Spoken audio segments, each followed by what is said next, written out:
Қайырлы күн, менің құрметті көрермендерім, менің арнама қош келдіңіздер. Менің есімім Ләззат. Достар, бүгін мен сіздермен икра салатының рецептісімен бөлісетін боламын. Дәл осы рецептпен сіздер де жасап көріңіздер. Жасалуы өте оңай және де өте дәмді салат. Каналыма тіркеліп алуды ұмытпаңыздар, видеоны соңына дейін қараңыздар. Ал ендеше салат жасауды бастаймыз. Ол үшін мен өзіме қажетті құрамдарын дайындап алған болатынмын. Ең бірінші сарымсақты ет тартқыштан өткізіп алатын боламыз. Одан соң маған қажетті қызанақты кішкене бөліктерге бөле отырып ет тартқыштан өткіземіз. Достар, сондай-ақ менің арнамда көптеген рецепттер бар. Каналыма тіркеліп, рецепттермен сіздер де жасап көріңіздер. Барлығы да мастер-класстан алынған, өте қарапайым, өте оңай, бір жасағаннан ақша шығатын сәтті рецепттер. 2 түйір ащы бұрышты қостым, оны қоспасаңыздар да болады. Тәтті бұрышты да бөлек ыдысқа ет тартқыштан өткізіп алатын боламыз. Достар, егер де менің осы видеомды пайдалы деп тапсаңыздар, төмендегі поделиться батырмасын басу арқылы достарыңызбен, құрбыларыңызбен бөлісіңіздер. Менің видеомның таралуына өз үлесіңізді қосыңыз.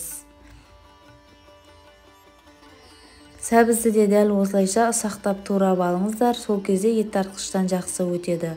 Ал пиязға келетін болсақ, пиязды ұсақтап турап аламыз. Келесі кезекте қазанымызды қыздырып, оған майды құятын боламыз.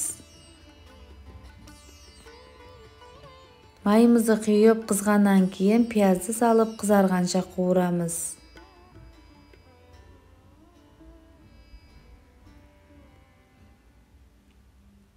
Пиязымыз қуырылды, енді сәбізді салып қуыратын боламыз. Әрқайсысын 10-15 минуттай қуырып барып келесі құрамын саламыз.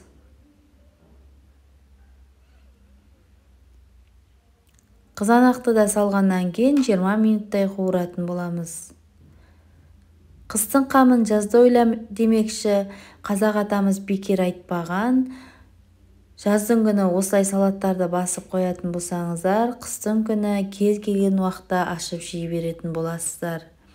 Тәтті бұрышты, сарымсақты, тоз бұрышын, жапырақты, түйір бұрышты қосып 20 минуттай қайнататын боламыз. Салаттың дайын болуына 5 минут қалған кезде уксустан 1 қасық құйып, оны да 5 минуттай қайнатамыз. Одан соң біздің салатымыз дайын болады. Салатымыз дайын болам дегенше банкаларды жуып, тазалап, осылай бу парында қайнатып алған болатынмын.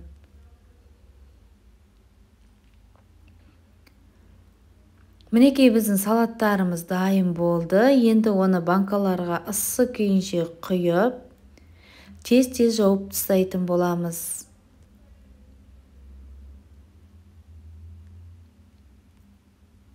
Видеоның рецептісін описание бөліміне қалдыратын боламын. Описание бөлімінен қарасаңыздар болады. Менің каналыма тіркеліп алуды ұмытпаңыздар.